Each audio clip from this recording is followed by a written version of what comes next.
На канале КРТ программа «Диалог в студии». С вами ведущая Галина Моресева и звукооператор Дмитрий Константинов. Мы вас приветствуем. Уважаемые наши радиослушатели и телезрители, уверена, что сегодняшняя наша программа будет очень интересной, потому как у нас в студии известный в Гагаузии политический и общественный деятель и экс-депутат парламента Республики Молдова Петр Влах. Петр Петрович, мы вас приветствуем. Да, добрый день. Вас давно не было. Мы рады вас видеть, во всяком случае, в этой студии. Думаю, для многих наших радиослушателей и телезрителей будет интересно. Их интересуют вопросы, где вы были и чем вы сейчас занимаетесь. Скорее всего, давно не приглашали, не то, чтобы давно не был. Здесь же ГРТ – это как испытательная площадка для всех политических там, и неполитических, общественных и необщественных организаций, которые хотят повлиять где-то и показать свои мускулы, которые, как обычно, в итоге являются, что мускулы только в юбках или в женском каком-то одеянии. Ну, вам виднее, потому что вы были какой-то период руководили этой компанией. Ну да, и поэтому я понимаю, что я помню, какие баталии были вокруг компании, что здесь происходило. Я уверен, что вам и сейчас нелегко. Тем более сейчас и в Народном собрании там непонятно, что творится и куда эти ребята собираются идти и идут. А что касается меня, пока занимаюсь бизнесом. Надеюсь, что очень скоро вернусь в парламент Республики Молдова в качестве депутата парламента.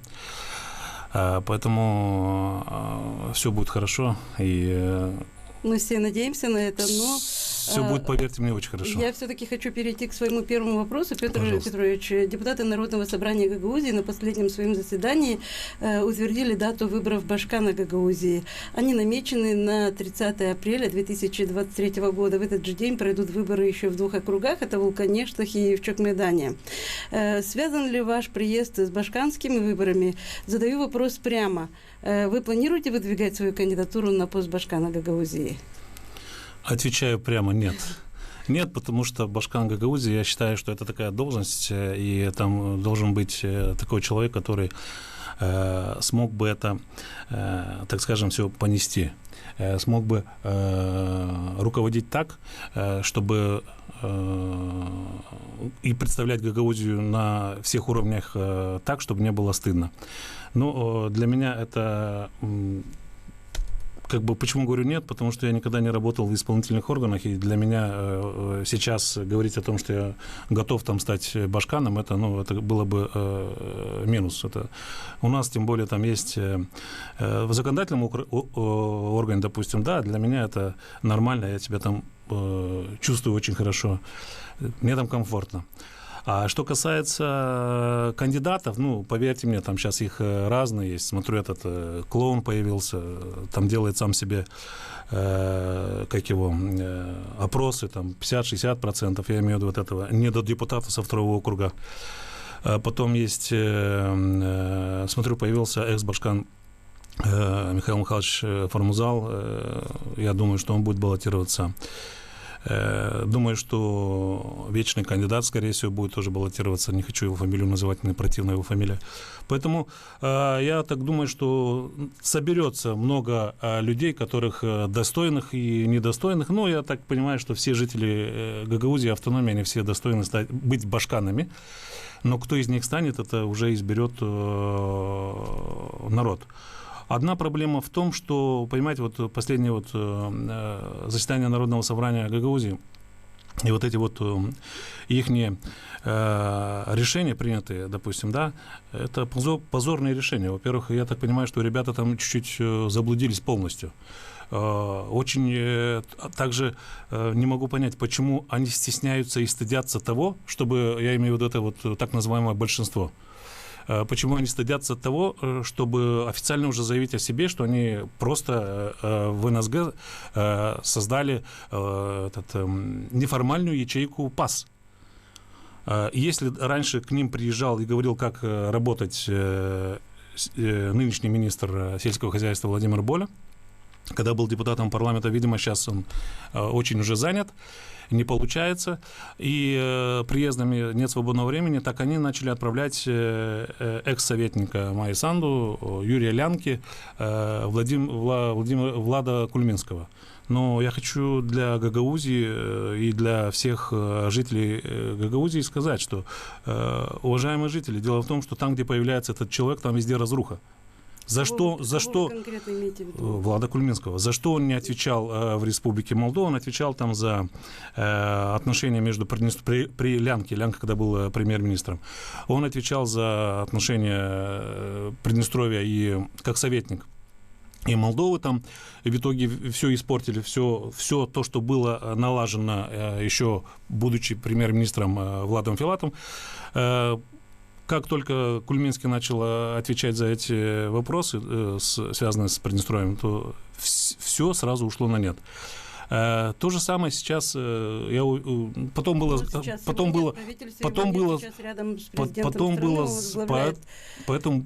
с Гагаузией, он опять же отвечал при Лянке за Гагаузию, все закончилось тем, что были избиты на своем рабочем посту Константинов Дмитрий Георгиевич, Башкан, председатель Народного собрания, тогда он был и сейчас, и Башкан, на то время Башкан автономии Михаил Формузал.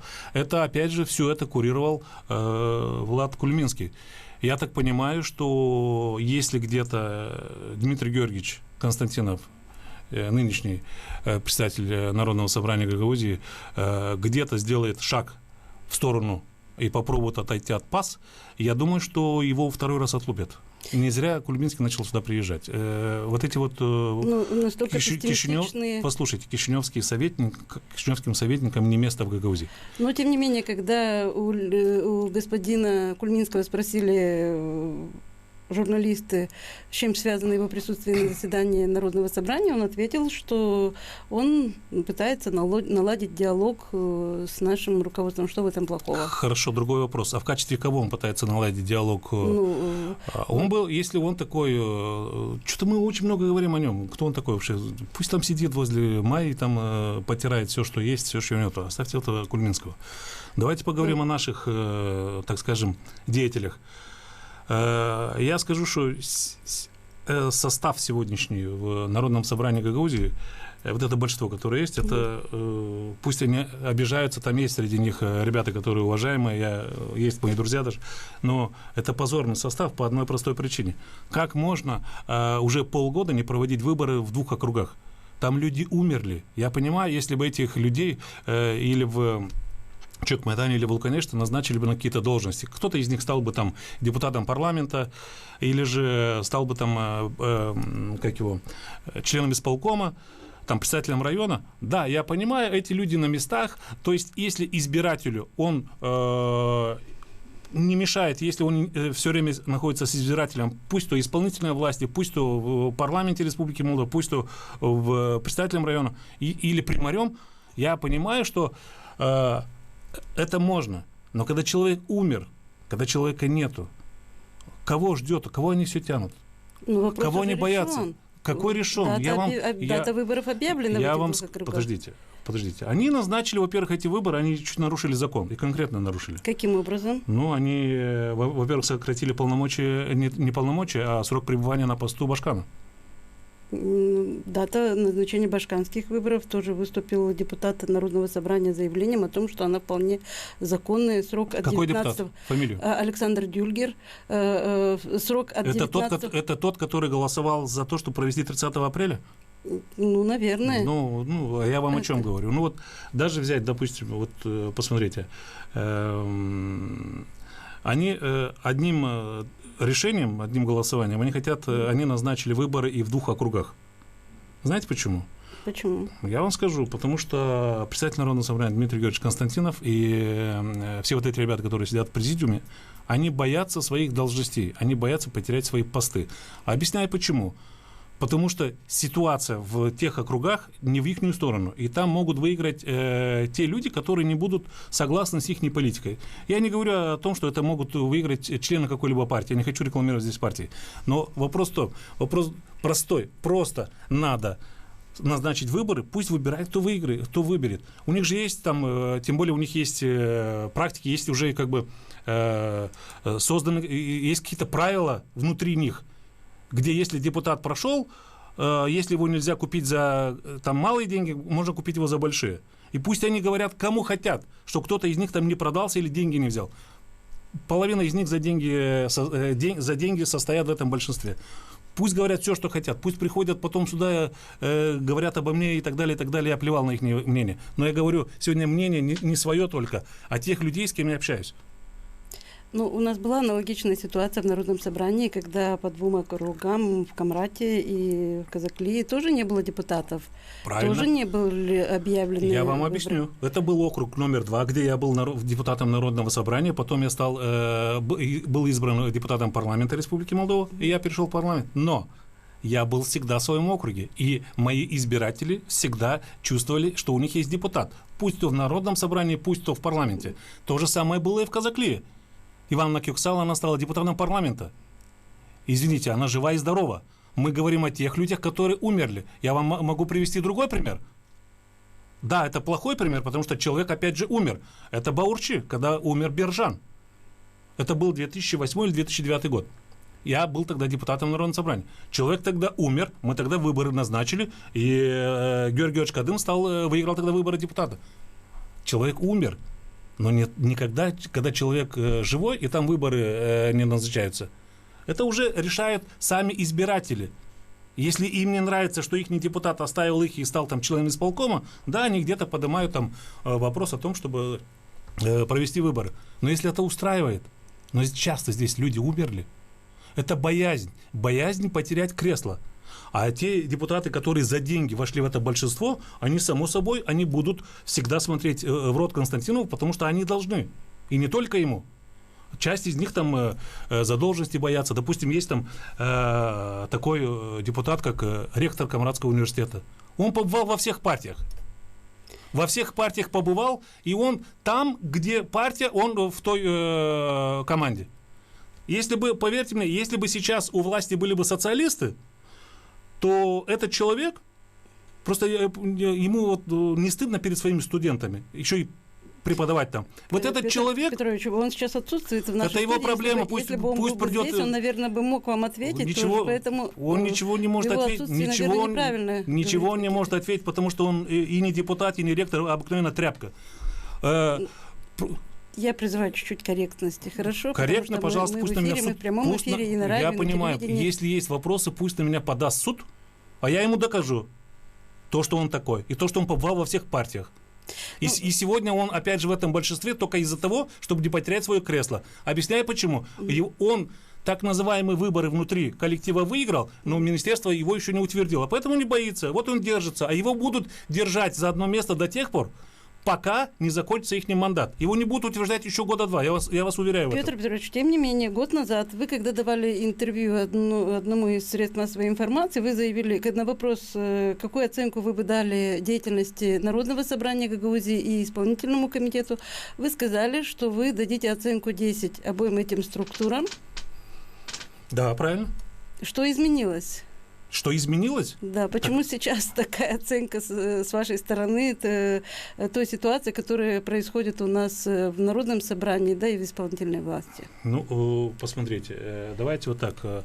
Я еще не видел такого законодательного органа, которые бы каждый день писали жалобу и в прокуратуру на своих, так скажем, на своих подотчетных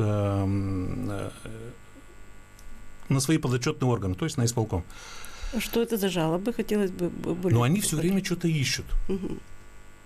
Они все время что-то ищут там. Я не могу утверждать, что они там найдут, но они все время что-то ищут. Что они обвиняют, что исполком там кто-то что-то украл и так далее, и так далее. Но если вы их обвиняете, уже, я не знаю, уже этот исполком сколько уже? 7 лет, да, у власти, да? Вот 7 лет все время их что-то пытаются им обвинить, все время что-то рассказать, что они якобы что-то где-то украли и так далее. Самое главное другое, что законодательный орган не имеет ни одной структуры, которая бы могла вести следствие или же делать и также не имеют органов уголовного розыска при себе. для того, чтобы разыскивать что-то или искать. Они пишут все время в прокуратуру. Ну хорошо, пишите в прокуратуру. Но если прокуратура ничего не нашла, прокуратура, если она ничего не нашла, сколько вы можете еще жаловаться? Не пора ли сесть за стол и начать работать? Сколько можно говорить о том, что мы пришли созидать, но тут же это все превращать на заседаниях Народного собрания, превращать в обыкновенную, пусть, конечно, что с ними, перед ними извиняться, превращать это все в клоунаду. У них же заканчивается это тем, что они друг друга обвиняют, друг другом там чуть ли не начинают драться и прочее. Ну, поверьте мне, сегодня это выгодно, чтобы гагаузы в Народном собрании ругались и ничего не принимали только одним людям.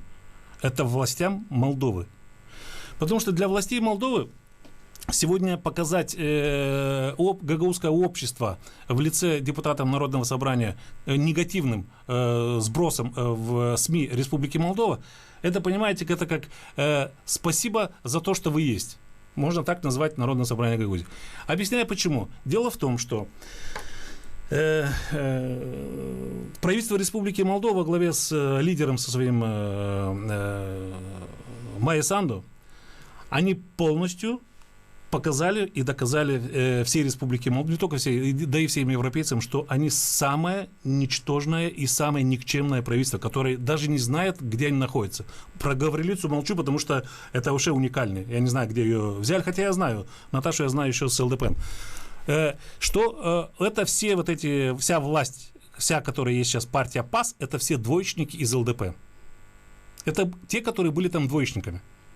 Они сейчас типа считают себя, как они себя назвали, уабинь-бунь, то есть хорошие люди. Ну, давайте вот так. Ну, если они хорошие люди, все остальные, которые за них голосовали, они что, плохие люди, что ли? Им же многие поверили. И в том числе я верил в Майю. Я говорил, что да, она придет, там действительно, может, что-нибудь получится, такое, что как бы это, ну, мы все-таки вместе были в одной партии. Я был депутатом, она была министром образования. То есть вы голосовали за нее? Конечно. Чтобы она стала министром образования? Конечно. Нет, чтобы она стала президентом страны? Нет. К счастью, нет. И слава богу, что нет. Нет. Говорю честно, как оно есть. Я вообще ни за кого не голосовал. Потому что меня не было в стране, во-первых. Да, а если бы я был, я бы не голосовал за нее только по одной простой причине, потому что она своего партнера, который привел ее, так скажем, не во власть, а в премьер-министры Андрея Анастаса, она просто его взяла, кинула, вытерла об этого человека ноги. Хотя Андрей сам этого захотел. Никто в этом не виноват. И утверждал, и опять еще раз утверждаю, что большинство в Народном собрании Гагаузии – это ячейка ПАС. Пусть они говорят, кому хотят, что это не так. Оно так. Даже взять элементарно, вот я вам сказал про одного ректора, вот теперь я вам могу сказать про одного массажиста кирсовского, депутата. Взяли его, открыли, возбудили уголовное дело, обвинили его там в таких грехах, что, пожалуйста, сидит, руку поднимает, как говорят из Кишинева, да, и глазами не моргает. Вы обратите внимание, я так понимаю, что в последний момент и этого горе-патриота, так называемого недодепутата со второго округа, то же самое ему сказали, что мальчик, будешь делать так, как мы тебе говорим. Иначе последнего голосования за эти выборы, за назначение выборов в Башкан, по-другому назвать нельзя. Он вышел там, пару там этих, как его, заявлений сделал резких, там что-то такое. Потом я так понимаю, что арест лидера оппозиции в Республике Молдова, двух лидеров, Игоря Николаевича Додона и Марины Таубер, а Марина Таубер вообще действующий депутат парламента, я так понимаю, повлиял чуть-чуть и на Виктора Петрова, который говорит о том, что он какой-то там лидер чего-то, я не знаю, лидер чего-то. Но... Есть звонок в студию, примем звоночек. Ну и пока мы наденем наушники, давайте. Я бы хотела бы еще напомнить нашим радиослушателям, что у нас в эфире программа «Диалог в студии», программа открытых вопросов и открытых ответов. Наш телефон студии 249-60 и электронная почта gagauzradio@mail.ru. И мы сейчас, у нас у микрофона наш радиослушатель или телезритель. Алло, здравствуйте. Добрый день. Представьтесь, пожалуйста. С Чешмикея Константин. меня телевидение ваше знает, вам знаком я. Но у меня 3 вопроса будет к господину Влах. Первый вопрос такой. Слушаю вас. Вы состоите ли в родственных связях с Ириной Влах? Это первый вопрос. Второй вопрос. Считаете вы, что Ирина Влах давно заслуживает уголовного наказания? И третий вопрос.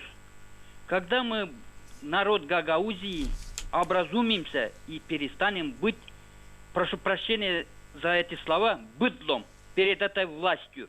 Я имею в виду вот этот пас и то, что правит сегодня у нас в исполкоме. А Народное собрание Гагаузии вообще не представляет интереса народного Гагаузии сегодня.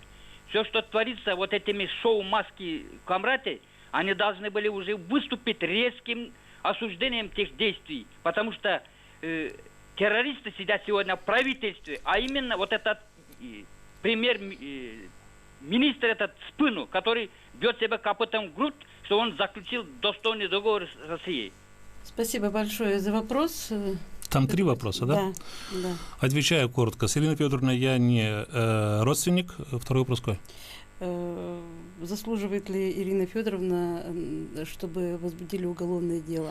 Ну, это должны, мне кажется, решать органы, но никак не люди, которые находятся в студии в прямом эфире. Это не я решаю, это не решает даже не Народное собрание, которое там пыжатся, говорят о том, что они там какие-то там великие. Это решает те органы, которые имеют на это право. Третий вопрос. И третий вопрос касается партии ПАС. Доколе мы будем их терпеть? Ну, я не знаю. Им еще 3 года быть у власти. Как войдем в зиму и как себя поведет население, голодное и холодное, это уже другой вопрос. Я единственное могу сказать, что я буду там, где есть люди. Если люди восстанут, то я с ними буду. Спасибо большое. Мы благодарим наших радиослушателей и телезрителей, что они находятся вместе с нами.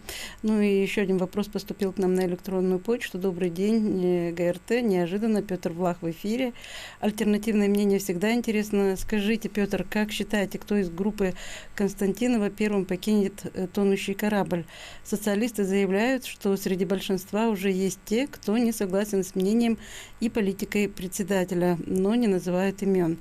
Кто это, как вы думаете, твой избиратель? Благодарю. Я думаю, что первым покинет этот корабль сам Константинов, и он это не раз уже доказывал. В тот раз он тоже возглавлял, когда Народное собрание Гагаузии, он тогда возглавлял ячейку ДПМ. И все прекрасно помнят, как он потом откололся от ДПМ, первый покинул, так скажем, тогда тонущий этот корабль. И этот корабль тогда, имея такое, так скажем, гордое большинство, стало жалким меньшинством. То же самое сейчас будет, и поверьте мне, что первым идет Константинов, оставив своих коллег на берегу.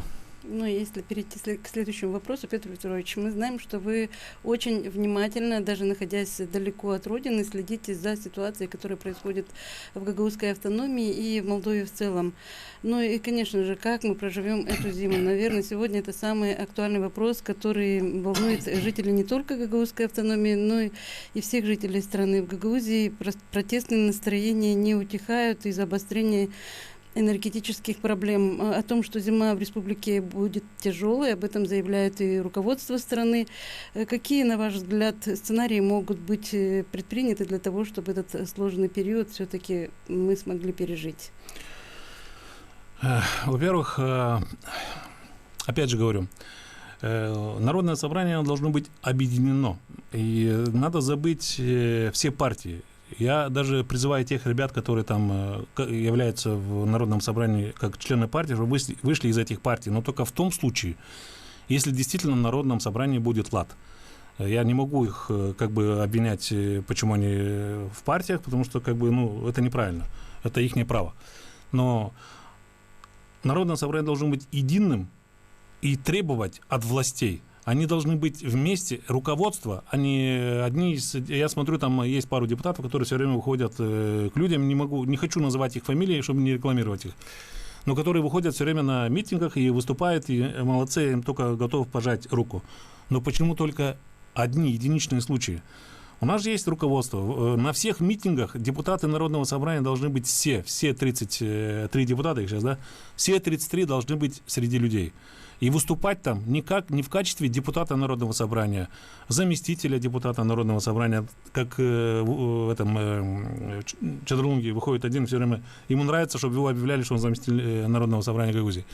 Понимаете? Поэтому, когда они и объединенно все выйдут, когда начнут требовать, и когда не просто требовать, посмотрите, в Европе что творится. Там, если чуть-чуть подняли цену на газ или не на газ, а именно на топливо или на что-нибудь, люди перекрывают и дороги, и все, как бы этот. Я ни в коем случае не призываю перекрывать дороги, но вопрос другой. Если есть Народное собрание Гагаузии, они так и называются, депутаты Народного собрания Гагаузии. Их избирали в каждом округе. Они не пришли от партии, их избирали избирательно в своем округе. Будь то первый, второй, будь то Бешалма, будь то Кирсов, будь то Кангашик и так далее. Они должны защищать свои округа. Они могут это защищать только путем митингов. А сидеть где-нибудь в кабинете и радоваться тому, что у него зарплата там 19 или 25 тысяч лей, и то, что он готов оплачивать те цены, это не говорит о том, что он сегодня думает о своем избирателе. Это первое. Второе. Власть Республики Молдова, уж касаться, если республику, да, власть Республики Молдова — это самая слабая республика, самая слабая власть, которая есть на сегодняшний день, и самая слабая власть, которая была за всю историю Республики Молдова. Это власть, которая не может ни с кем договариваться. Это власть, которая не думает о народе, она думает только об одном. Как бы что-нибудь урвать, украсть, но под этим прикрываться о том, что мы умные, прикрываться о том, что мы хорошие люди. Обратите внимание, кого на сегодняшний день арестовывают? Сегодня арестовывают тех людей, кто против них. Если не с нами, значит вы против нас. Значит, этих арестовывают. Они этим пытаются запугать население. Даже взять вот это вот, то, что провели учение, Фулджер провел в Камрате. Подождите, а где у нас учебные есть здания или есть учебные кабинеты специальные для Фулджера? Фулджер — это спецподразделение МВД, одно из самых сильных подразделений. Это спецназ. Это люди, которые во время учения должны стрелять, они должны там условного противника арестовывать, они должны где-то там взрывать автомобили условно и прочее, прочее. Где в Камрате они это нашли? В здании Народного собрания? В здании университета. В здании университета? Подождите. Во-первых, если оно так, почему не оповестили население Республики Молдова? Может быть, молодежи? Это была бы реклама. Может, молодежь пошла бы служить в этот же спецназ, может, молодежь пошла бы служить в полицию, увидев, как настоящий мужчина там освобождают, там, допустим, заложников и так далее. Это не то было. Это было специально привезли, чтобы запугать население, чтобы запугать гагаузов. Перестаньте митинговать, потому что вот с вами вот такое может произойти. Самое обидное другое. Не то, что обидно, стыдно, что вот за то, что Фулджер здесь провел свои так называемые учения, это запугивание населения. Самое противно то, что это комментировал сам Константинов, председатель Народного собрания Гагаузии. Ему позвонили вечером и сказали, что такое будет. Да кто ты такой? Председатель Народного собрания. Да это балбес. Это самый обыкновенный старый балбес, который... Давайте мы все-таки не будем... давайте отключим, тогда я уйду отсюда. Чего мне пригласили? Уходить не надо, но в оскорбление не будем пускаться. Потому что этот человек своим заявлением оскорбил всю Гагаузию, он оскорбил всех, он оскорбил меня, он оскорбил вас, оскорбил даже вот этого оператора, который здесь, всех вот этих ребят, своим заявлением. Да, я знал, кто ты такой. Это заявление, это должны делать исполнительная власть, это должна делать УВД, предупредить население о том, что завтра будет проводиться учение. Кто такой председатель Народного собрания Гагаузии? Законодательный орган, никакого отношения он не имеет ни к Фулджеру, ни к УВД, никому. Это совсем другой орган. Кто он такой? Почему он берет на себя? Я вам объясню почему. Потому что когда люди начали возмущаться, он должен как-то защитить ПАС, он должен как-то защитить своих хозяев с Кишинева. Поэтому он заявил: я знал об этом, никто не знал об этом. Это было запугивание. Я уверен, что даже ректор университета об этом не знал. Тем не менее, когда наша съемочная группа выехала на место, где проводились учения, они заявили о том, аргументировали свое присутствие здесь, на территории столицы гагаузской автономии тем, что они проводят учения для того, чтобы на случай террористической атаки. Какая вот террористическая атака может быть в автономии? Я вам скажу, когда их не точно такие же учения были, и это в итоге оказалось не учение, а просто похищение человека. Это был 2001 год, когда был незаконно свержен с поста Башкана Гагаузии Дмитрий Васильевич Крайтор. Вот точно такие же они тогда типа учения совместно с Фулжер и СИП провели перед исполкомом Гагаузии. Тогда они... Просто тогда это учение закончилось тем, что они похитили Ивана Георгиевича Бургуджи. И Иван Георгиевич где-то месяц никто не знал, кто его похитил, куда он пропал. Потом только сказали, что были какие-то типа учения. Ну, тогда СМИ как бы мало было, поэтому и поменьше об этом говорили. Сейчас-то люди говорят об этом. Послушаем, что хочет сказать наш очередной радиослушатель или телезритель. Алло. Добрый день. Вы в эфире, здравствуйте. Иван Николаевич Бессараб. Да, Иван Николаевич. Я вот слушаю вас. Здравствуй, Николаевич. Петр, привет. Здорово. Значит, интересная у вас передача, я вот наблюдаю, я сам тоже каждый день участвую на митингах, где они есть, но я заметил одну вещь, то, что мы делаем неправильные вещи. Объясняю почему. Потому что у нас дома горит дом, а мы тушим чужой пожар. Вот я сейчас смотрю, когда цены начали подниматься, если цены поднимаются там на 5%, наши бизнесмены в магазинах поднимают по 10, по 20, 30. Нету никакого контроля. И на митингах не появляются бизнесмены, появляется простой народ. Нашим самим бизнесменам, гагаузам, это бардак нравится. И если мы сами не возьмем в руки навести порядок у нас в Гагаузии, ПАС, ПСРМ, ДПР, все это бесполезно. Я призываю, что наших ребят, как и Петя сказал, что с партиями разорвать, чтобы у нас в Гагаузии не функционировали больше партии. Потому что ни одна партия для Гагаузии ничего хорошего не приносит. Иван Николаевич, и еще с вашей стороны звучит как тост. Вопрос задайте. Сейчас звучу вопрос.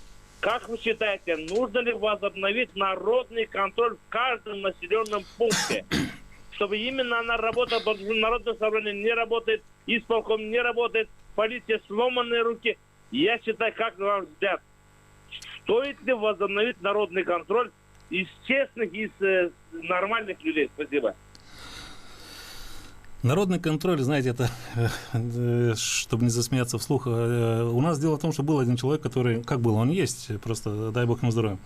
Просто когда-то одна из общественных организаций тогда брала на себя такую ответственность, как народный контроль, они назначали там народный контроль, вы избирали там даже руководителя народного контроля и прочее, который якобы должен был там приходить, кого-то там проверять и так далее.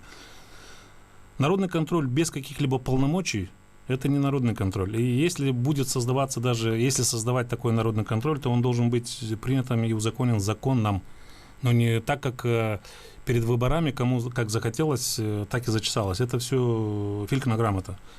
Все, что есть законно, вот это вот есть, то есть это и работает. А что касается, допустим, цен и так далее, вот еще раз хочу вернуться к руководству Республики Молдова, что как они издеваются над жителями республики, как они издеваются над таким высоким званием, как человек, и никто так не издевался. Обратите внимание, особенно даже взять по издевательству над сельхозпроизводителями. Значит, начиная с зимы, перед посевом, каждый день цены росли на дистопливо, на бензин. Как только закончилась посевная, там, уборочная, как закончилась, значит, начали везде писать, что вот цены падают. То есть они подняли в течение полугода дистопливо на 16 лей, что ли, на 100%. Потом по чуть-чуть они начали ее, когда закончилась уборочная страда первой группы, они начали, значит, это все опускать. Опустили там на лей 2, на 3, на 4, на 5, или не знаю, такое. Сейчас начинается, ну, несмотря на нет дождей, но по-любому люди как-то, наверное, будут дисковать, что-то пытаться делать, по-любому как-то, может, где-то дожди какие прошли, где-то, может, уже можно будет готовить почву к посевным. Очень скоро начинаются посевные. Так, обратите внимание, опять начались поднимать цены на дистопливо. Один вопрос. Почему у нас растет дистопливо? Почему мы страна, которая являемся соседями страны, воюющей, где есть, вот, где идет специальная военная операция, где есть, так скажем, беженцы и прочее, да, вот у них дистопливо, у них продукты питания, у них бензин дешевле, чем у них уровень инфляции ниже, чем у нас. В нашей стране. Мы страна, которая приняла и беженцев, мы за это деньги получили, я имею в виду правительство на содержание беженцев. Мы страна, которая как бы там, даже когда вот получается, вот мы же часто видим, особенно в последнее время, когда идет минирование, так скажем, в кавычках, то аэропорта, то исполкома, то примарии в Гагаузии, то в Кишиневе там что-то и так далее, особенно очень часто, так скажем, минируют аэропорт. Это все не минирование, это все в это время идет переброска из Молдовы каких-то там, так скажем, необходимой помощи, в кавычках, на Украину от наших, так скажем, партнеров, европейских партнеров. Беда в другом. Беда в том, что, Иван Николаевич, я вам отвечу еще на один вопрос. Потому что вы, когда выступали, вы как бы этот... Но я так понимаю, что это радиослушателю это тоже будет интересно. Дело в том, что у нас в стране, как и во всей Европе, вы должны понять одно, что на сегодняшний день гомосексуалисты и лесбиянки, они просто хотят руководить всем нормальным миром, нормальными людьми, нормальными мужчинами, нормальными женщинами. Те, которые сегодня, если есть мужчина и женщина, они должны между собой созидать, они должны между собой создавать дальше человечество. А у нас получается, что гомосексуалисты и лесбиянки сегодня пытаются нам доказать обратное. Поэтому наша страна, особенности наша страна, глядя в рот гомосексуалистам и лесбиянкам, начинает, уходит в такую пропасть, от которой выйти будет очень тяжело. Я вам приведу пример. Даже взять посол Молдовы, который ушел послом в Америку, власть Республики Молдова довольна. То, что цена на газ уже 23 лея, их это не интересует, потому что это не новость. Это, так скажем, пусть люди поменьше думают о росте цены, и она не будет расти, это как заявила Гаврилица. Но для них это было и важно, это была срочная новость о том, что впервые, благодаря этому правительству Республики Молдова, открытый гомосексуалист из Молдовы стал послом Америки от Республики Молдова. И опять же, впервые гомосексуалист из Америки стал послом Америки в Молдове. То есть они радуются тому, что совершили обмен ***ами. Пусть меня простит но я такой. В этом моя прелесть, поверьте мне. Я говорю, как оно есть. Но мы все-таки в прямом эфире. Я знаю, оставьте те, которые... Я же вам сказал, если не нравится, давайте выключим его отсюда. Но поверьте мне, что и они радуются этому. То, что произошел этот обмен. Они не радуются, они не говорят, они не думают о том, что надо все-таки руководству страны, кому-то из руководства страны, не кому-то, или премьер-министру, или Майе Санду. А еще лучше это только Майе Санду, потому что председатель парламента, что премьер-министр, это одно лицо. Это все Майе Санду. Это говорит о недискриминации, это говорит о равенстве шансов. Ей надо равенство шансов чего? О том, что вы только что сказали, то, что обменивается... Помнишь, что ли? Я вам скажу, что ей надо просто забыть про вот эти обмены, набраться смелости, и чтобы ее советники, чтобы министр иностранных дел Молдовы, кстати, очень грамотный парень, чтобы он, Нику Попеску, чтобы он договорился со своим коллегой из России, с Лавровым, и чтобы президент Республики Молдова встретился с президентом Российской Федерации. Не надо путать военную операцию на Украине и еще какие-то запреты Европы со своей страной. Потому что только руководители двух государств смогут сесть и обсудить и договориться о том, чтобы определиться по цене на газ.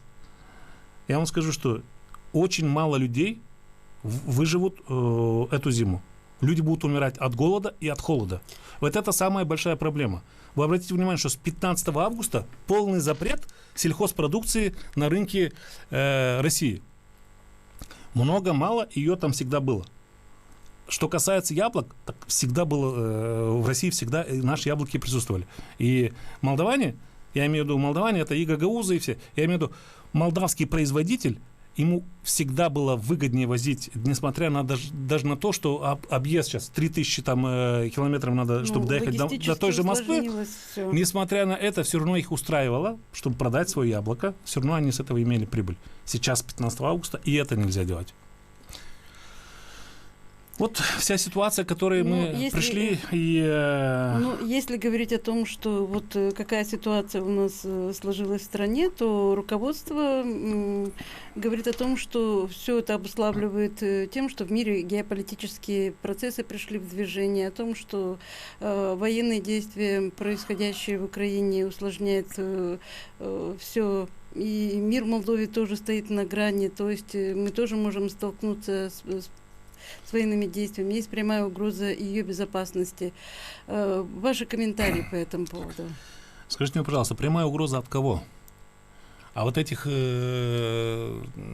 вы сейчас опять не краснели передо мной и не говорили, что мы в прямом эфире, вот этих, которые находятся у власти и Республики Молдова и говорят о том, что будет прямая угроза, вот там будет Россия нападет на Молдову и так далее. Вы понимаете, внутренняя дестабилизация. Вы поймите, территориально, я не говорю про численность, территориально Республики Молдова хватит 2 вертолетов, чтобы пролетели над Республикой Молдова, а им пролететь над Республикой 30 минут. Ни один не останется из тех крикунов, которые сейчас призывают о том, что надо вооружаться, надо готовиться к войне. Да не собирается никуда Россия нападать. Это все бред.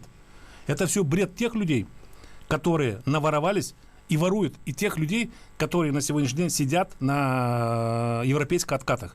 Вы поймите, что в последнее время Европа сюда дает деньги, и Америка, и они даже не спрашивают у властей, для чего вам эти деньги. Просто они забирают. Они понимают прекрасно, для чего. Отмывают эти бабки.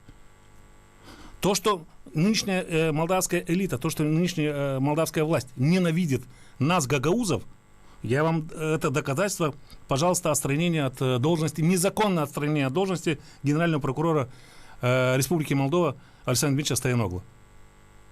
Незаконное. Его отстранили не от того, что он там кому-то что-то не понравился или это. Его отстранили в первую очередь за то, что он гагауз. И когда вот эти сателлиты из Народного собрания пытаются бить себя в грудь, что вот они за Гагаузию и прочее, поверьте мне, они врут. Они все находятся под колпаком. Кто-то по бизнесу, кто-то ради должности, на кого-то возбудили уголовное дело. Через них пытаются утихомирить даже наши те митинги, которые сегодня проходят в городе Камрад.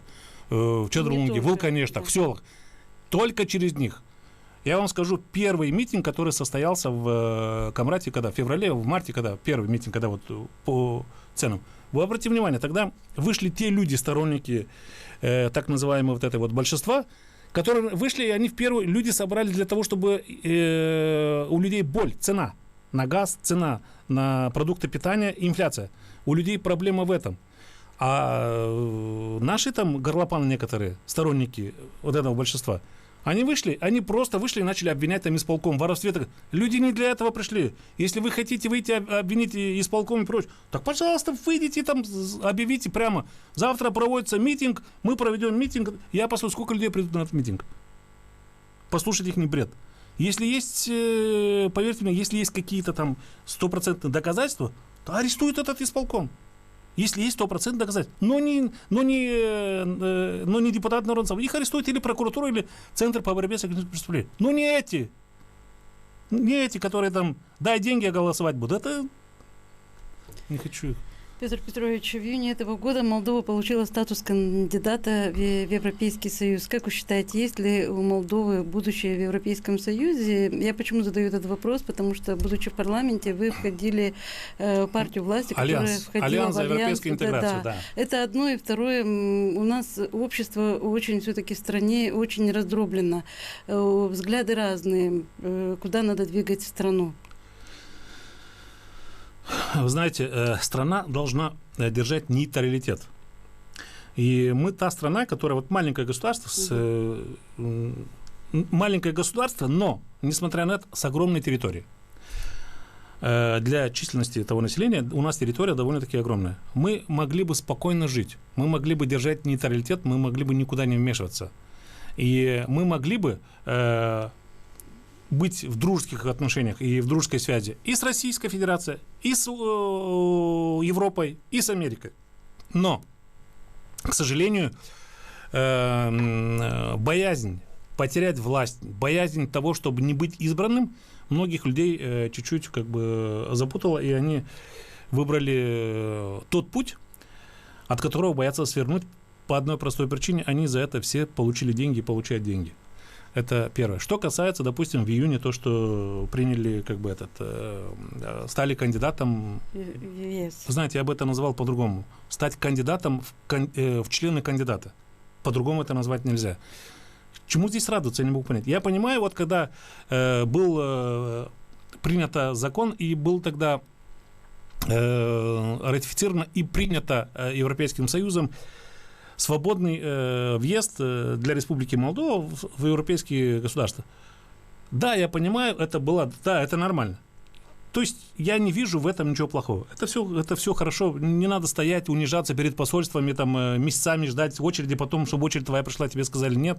То есть так далее. Если у тебя есть деньги, есть паспорт, взял, поехал, отдохнул или поехал, устроился на работу, потому что это все делает нынешние правители делают все для того, чтобы в стране остались люди. Но даже несмотря на это была, так скажем, пусть небольшая, но маленькая победа. Того, что курс, который взяла Республика Молдова, как нейтральное государство, но имея право свободно выезжать и в Европу, и в Российскую Федерацию, это было как-то, мы считали, что это небольшая, но победа. То, что сейчас они там хвастаются, что они стали кандидатами, еще раз повторюсь, в члены кандидата, это бред. Это полный бред, поверьте мне, потому что очень много стран, которые по сей день являются кандидатами. Не в члены, они уже кандидаты, даже не став членами кандидаты. Но они пока еще... Мы тут совершенно запутались, у нас время эфира... Мы не запутались, я вам говорю, как она есть, потому что они пытаются запутать людей, а я вам говорю, как она на самом деле есть, понимаете? И вот эти вот моменты, когда мы хотим, допустим, всегда нас, по крайней мере, пытаются нам доказать, что если это черное, то оно белое, или же наоборот. А мы говорим, что подожди, это же черное, как оно может быть белым, когда оно действительно черное. То оно всегда приводит к разрушению государства, оно приводит всегда к унижению и уничтожению человека. И... Пожалуйста. У нас времени эфира совсем мало остается. Вот недавно в Гагаузии отметили 32-ю годовщину провозглашения Гагаузской республики. Много скептицизма можно наблюдать и сегодня, особенно в свете происходящих событий последних. Звучат даже такие заявления, что Гагаузия как проект подходит к концу. Как вы думаете, у Гагаузии есть будущее? Если Гагаузия как проект подходит к концу, опять же говорю, вот эти депутаты Народного собрания, вот этого созыва, так называемое большинство, еще раз повторюсь, там есть у меня друзья. Есть ребята, с которыми я общаюсь. Ни в коем случае я не хочу никого обижать, но часть не из моих друзей, а оттуда, с верхушки, видимо, получили хорошие деньги для того, чтобы уничтожить автономию. И у них, я так понимаю, что вот те законы, которые не принимают по чуть-чуть, я так понимаю, что безбашенные законы, необдуманные законы. И после этого выходят и пытаются горлопанить несколько человек, доказывать людям обратно. Поверьте мне, вы уже ничего не докажете. Закон-то принят, вы же сами за этот закон голосовали. Вот это вот страшное, самое страшное, чтобы наше руководство Народного собрания не продались своим хозяевам из Кишинева. Но судя по тому, как они себя ведут, я так понимаю, что кто-то получил деньги или его готовят получить хорошие деньги для того, чтобы Гагаузия перестала существовать. Никогда в жизни не звучали такие призывы в том же Кишиневе о том, что пора уже закончить проект как гагаузская автономия. Есть даже, появились там какие-то там плакаты, там что-то такое. Они неспроста всегда появляются. Это всегда кто-то ими руководит. А для того, чтобы уничтожить государство или же уничтожить, вот, даже взять целый Советский Союз, помните, как уничтожили? Купили этого конченного Горбачева, мразь это, уничтожил страну, вместе с ним десятки миллионов людей погибли и гибнут каждый день. Вот это вот то, что сейчас есть на Украине, его бы не было, если был бы Советский Союз. Вот то же самое пытаются делать сейчас, и я так понимаю, что и в Гагаузии. Только они об одном не должны забывать, несмотря на свой возраст и так далее. Вот когда 23 марта скончалась бывший госсекретарь Америки, это, как ее, Мадлен Олбрайт, кажется, да. Она же скончалась за день до годовщины начала бомбежки Югославии, которому она ратовала, которой она радовалась, которой она просила убивать людей для того, чтобы там они имели свои интересы. Да, у них это получилось. Они разорвали эту Югославию, Югославии не стало. Но у них остался очаг, где по сей день там Косово с Сербией что-то не могут поделить. Нет, там начинаются какие-то действия. То же самое хотят сделать здесь. Но в этом случае хотят сделать гагаузов. Но, опять же говорю, есть вот эти вот недодепутаты, которые сидят там в Народном собрании, так называемое большинство. Через них это все и будет делаться, но не через людей, а от таких вот не людей. Ну и последний вопрос. Наша программа, она выходит в канун еще большого национального праздника Дня независимости Республики Молдова. 27 августа 1991 года 278 депутатов парламента Республики Молдова приняли и подписали декларацию о независимости. В этом году мы отмечаем 31-ю годовщину. На ваш взгляд, чего добилась наша страна за эти годы независимости? Я считаю, что это позорная дата, во-первых. Я не могу понять, независимость от кого и от чего. Это первое. Второе, что добилась наша страна. Я почему называю это позорной датой? Потому что то, что сейчас есть в Республике Молдова, это то, к чему мы шли 31 год. Мы сегодня могли бы спокойно говорить о том, что да здравствует Республика Молдова, да здравствуют там власти и так далее, и так далее. Любить, уважать, потому что всегда надо уважать, всегда надо любить власть, если эта власть лицом стоит к народу. Но если она поворачивается спиной, дальше не буду говорить, что надо с ними делать. Но вопрос другой. Молдова впервые дошла до того уровня, чтобы потерять свою целостность как Республика Молдова, как суверенную республику. Она уже вот-вот уже доходит до того момента, когда потеряется статус Республики Молдова как независимого государства. И мы к этому идем.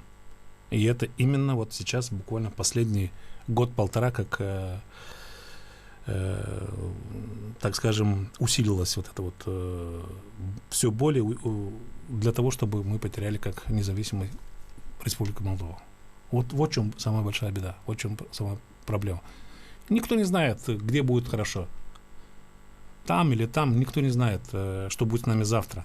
Но мы точно знаем, если власть Республики Молдова будет с народом, со своим избирателем, то в Республике Молдова точно будет все хорошо, и все будут живы и здоровы, и все будут одеты, обуты, все найдут себе, все будут трудоустроены и будут получать достойную заработную плату. И в завершение, да, так ну и в заключение, да, с какими словами вы бы хотели обратиться к нашим зрителям и радиослушателям? В заключение хотел бы всем тем детям, которые 1 сентября пойдут в школу, хочу пожелать им всем здоровья, чтобы они всегда радовали своих родителей, потому что сегодня ни один родитель никогда не пожелает плохого своему ребенку. И я хочу, чтобы дети также такой же взаимности отвечали своим родителям. И идя в школу, чтобы дети понимали, что на сегодняшний день учеба – Это важнее других каких-либо интриг или чего-либо. Слушать родителей, не болеть. Взрослым и жителям Гагаузии хочу пожелать всем здоровья, терпения. И также хочу призвать жителей Гагаузии к тому, чтобы подготовиться к зиме так, чтобы не замерзнуть у себя дома. А замерзнете только в том случае, если будете сидеть дома и молчать.